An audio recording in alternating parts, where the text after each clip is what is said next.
Messieurs, bonjour, ravi de vous retrouver. Bienvenue à cette nouvelle édition de notre programme Autour du monde concernant notre continent, l'Afrique. Et commençons notre édition d'aujourd'hui, du lundi 21 juin 2021, avec une tournée autour de la presse qui a mentionné l'Afrique.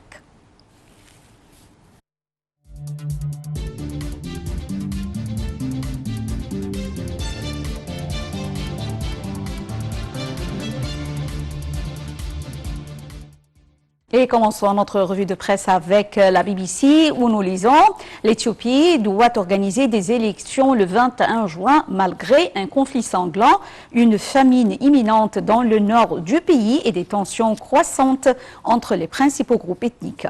Les élections initialement prévues pour août 2020 ont été reportées, les autorités évoquant la pandémie de la Covid-19. Les électeurs éliront 547 membres du Parlement fédéral et le chef du parti gagnant devient Premier ministre. Les dernières élections générales ont eu lieu en 2015.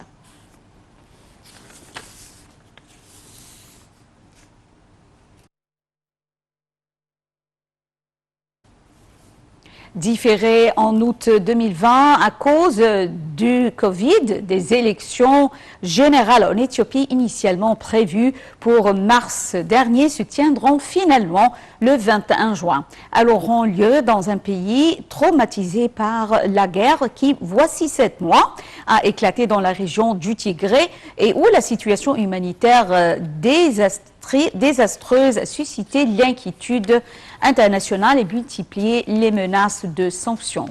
Dalia Karam nous donne plus de détails.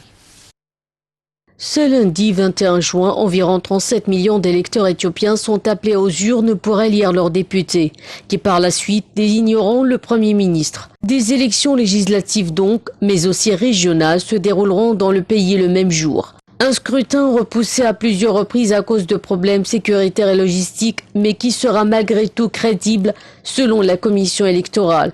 Pourtant, le vote ne se déroulera pas dans 64 circonscriptions sur les 547 qui comptent le pays. Pourtant, le vote ne se déroulera pas dans 64 circonscriptions sur les 547 que compte le pays. Il n'aura pas lieu non plus dans la région du Tigré, en proie à un conflit depuis plusieurs mois. Là-bas, les électeurs devaient élire 38 parlementaires. D'autres régions, l'Amhara et l'Oromia, ont elles aussi connu récemment des violences.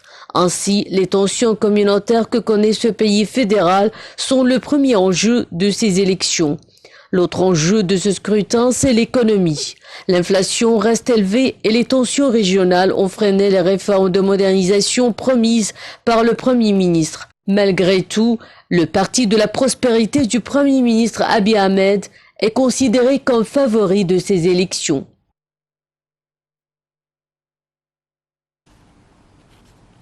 Enchaînons avec la RFI, d'où nous avons tiré cette nouvelle.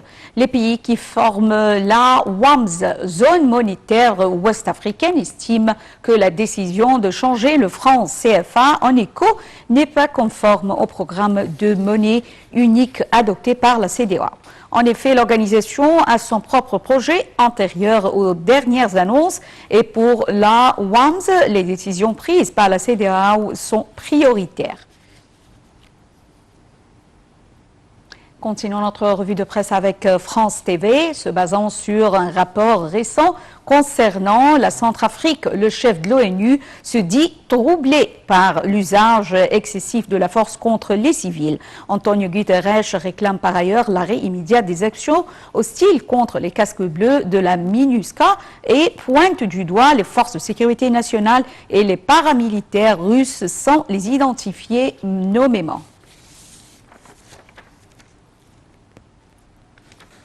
Retournons avec la France. Alors, le ministre français de l'économie a signé hier 13 juin, il a signé dimanche 13 juin au Caire des accords pour le financement de projets en Égypte à hauteur de 3,8 milliards d'euros. Avec ces milliards de financement, l'Égypte est devenue un partenaire économique stratégique de la France. Elle est le premier pays en termes de prêts au Trésor public, a déclaré le ministre français.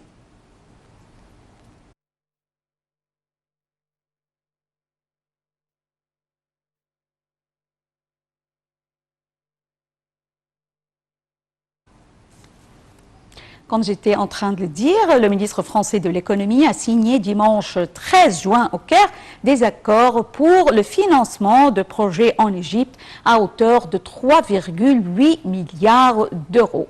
Plus de détails sur cet accord avec Dalia Karam.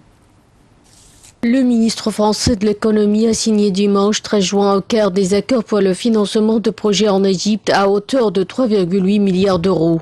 Au menu de ce coup de pouce financier, les transports publics avec la réhabilitation du métro de la capitale égyptienne qui présente des signes d'essoufflement après 30 ans. L'entreprise française Alstom fournira 55 rames de métro pour la ligne 1 du métro du Caire pour 800 millions d'euros, financés par un prêt du Trésor. Bruno Le Maire, ministre français des Finances, a déclaré qu'ils avaient également travaillé sur un financement pour la prochaine ligne 6 du métro du Caire qui n'existe pas encore.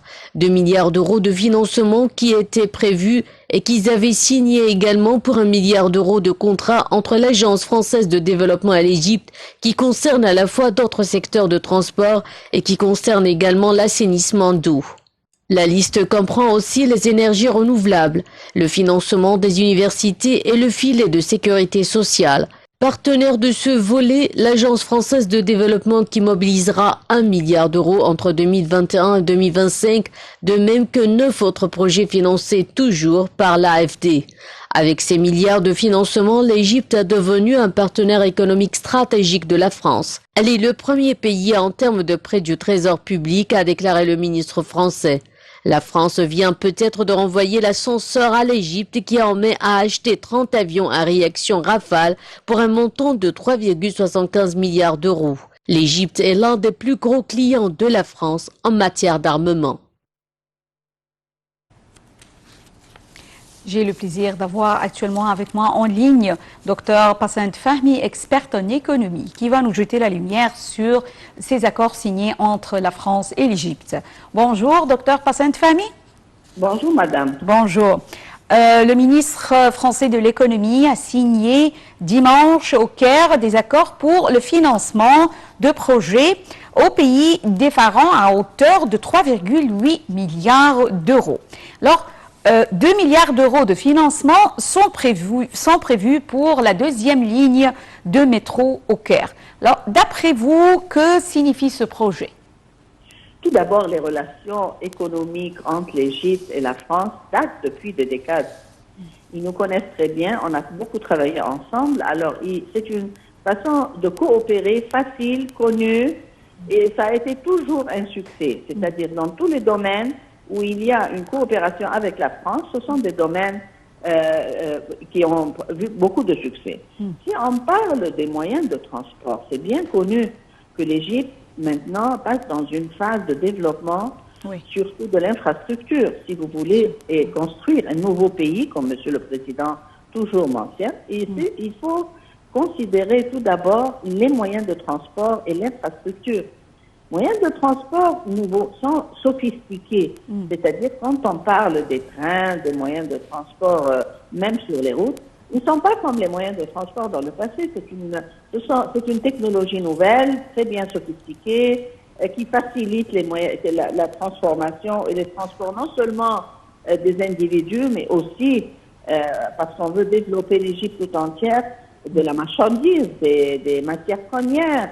Alors, ça, c'est un domaine très important. La France a une expérience très bien développée dans ce domaine. C'est pour cela que la coopération avec la France, c'est pour le bien des deux pays. Tout d'abord, ce genre de projet n'est pas facile à vendre.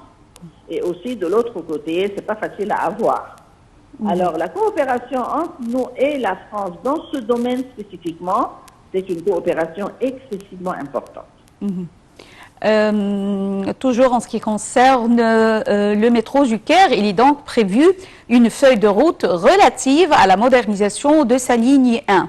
Alors, quel est l'effet de cette étape sur la fluidité de ce moyen de transport vital pour la capitale? L'Égypte approche où elle a dépassé 100 millions. On ne peut plus dépendre sur les moyens de transport, comme on appelle classiques. Nous devons avoir des moyens de transport assez avancés et sophistiqués. Bien sûr, les trains et les métros aussi, underground, comme on parle, souterrains, qui sont des moyens de transport très importants. Non seulement pour le Caire, bien sûr c'est une grande capitale, mais en même temps on va lier le Caire avec d'autres gouvernements. Ça aussi c'est un projet très sophistiqué, très avancé, qui demande de la technologie, non seulement pour l'installer, mais aussi plus tard pour donner les services. Alors, on a commencé avec la France il y a des années, avec le métro, et maintenant on continue, mais les nouveaux, comme on appelle, les nouvelles directions sont beaucoup plus sophistiquées que les anciennes, et aussi moderniser l'ancien métro qu'on a eu depuis des années. Docteur Passant Fahmy, est-ce que ces projets pourraient-ils fournir des chances de travail aux jeunes, bien sûr, en Égypte? Bien sûr. C'est pas directement, c'est-à-dire c'est pas dans la formation ou la fabrication des métros, mais pour les services, pour le développement des tunnels sous terre, pour le développement de l'infrastructure, de l'électricité, les moyens dont on veut offrir pour mettre un projet pareil sur place. Bien sûr, ça offre comment on appelle, des chances de travail. Des chances de travail pour les jeunes. Mais en même temps, ça doit avoir des jeunes qui sont bien éduqués et les Français vont leur donner aussi l'expérience comment travailler sur ce genre de projet. Mais la coopération entre les deux pays est très importante dans ce genre de projet avancé, technique et sophistiqué aussi. Comme vous l'avez mentionné au début de cette édition, alors selon les propos du ministre français des Finances, Bruno Le Maire, l'Égypte est devenue un partenaire économique stratégique de la France. Alors, d'après vous, que signifie cette déclaration, notamment en ce moment? C'est-à-dire, il voit très bien, le monde entier voit très bien comment l'Égypte est en voie de développement pour devenir un nouveau pays, comme Monsieur le Président l'a mentionné plusieurs fois. Ça, c'est le premier côté. Alors, on a des projets de développement qui peuvent continuer pour des décades dans le futur. Deuxièmement, la relation ou le rôle que l'Égypte va jouer dans la région et en Afrique. Ça, c'est un rôle aussi très important. Alors, la France, avec l'Égypte, peuvent avoir une relation stratégique pour vraiment expander leur coopération vers l'Afrique et la région, comme on appelle, du Moyen-Orient, que ce soit la région du Maroc, la région de la Syrie, l'Irak, le Liban dans le futur. Alors, l'Égypte a un rôle de jouer à des projets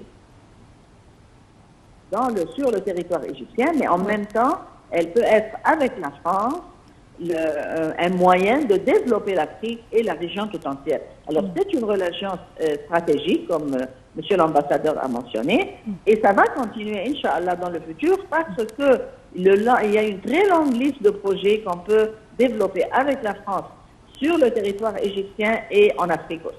Oui. Docteur Passant Fahmy, experte en économie, nous vous remercions infiniment pour ces explications. Merci, madame. Bonjour. Merci à vous et bonne journée. Alors, Nairobi est réputée pour ses embouteillages et les matatus réputés pour leur rapidité garantissent aux passagers qu'ils arriveront à destination en moins de temps. Les détails avec Shamsinemi. Que ce soit dans un style bonbon rose avec le célèbre Albert Einstein ou un rappeur américain, impossible de ne pas trouver un matatu à son goût. Nous sommes ici à Nairobi et dans cette ville de plus de 4 millions d'habitants. La majorité monte à bord de ces minibus customisés. Il y en a des dizaines de milliers dans la capitale et la concurrence est rude. Il faut se démarquer pour attirer les passagers car à l'heure de pointe, c'est la guerre. Nairobi est réputée pour ses embouteillages et les matatus, réputés pour leur rapidité, garantissent aux passagers qu'ils arriveront à destination en moins de temps. Et malgré leur apparence, les matatus ne sont pas récents. Ils ont fait leur apparition il y a environ 50 ans, après l'époque coloniale. La seule compagnie de bus privés ne desservait pas les quartiers africains, ce qui a conduit à la naissance de ce moyen de transport informel. Aujourd'hui, ces matatus sont un véritable patrimoine national. C'est la culture matatu et la culture matatu repose sur le fait de savoir quel trajet sera le meilleur. Avec leur style déjanté, Ces matatus ne sont pas très regardants sur le code de la route. Leur rapidité fait le bonheur de leurs passagers, mais pas des automobilistes. Et ce qui plaît encore plus à leurs passagers, c'est leur intérieur encore plus fou que l'extérieur. Dans celui-ci, il y a une ambiance boîte de nuit garantie avec décoration sombre. Et ils n'en ont pas l'air comme ça, mais certains de ces matatus valent plusieurs dizaines de milliers d'euros. Un investissement nécessaire pour toucher un public jeune. Les propriétaires de ces matatus vont parfois même beaucoup plus loin avec des opérations de communication sur les réseaux sociaux, toujours dans le but d'attirer les clients jeunes et connectés. Les gens de cette industrie font beaucoup de choses incroyables. Il ne s'agit pas seulement de transporter des passagers d'un point à un autre, mais si vous creusez plus profondément, vous découvrirez qu'il y a plus que cela. Les matatus sont une véritable institution au Kenya, mais ils représentent aussi une source d'emploi pour des milliers de personnes à Nairobi.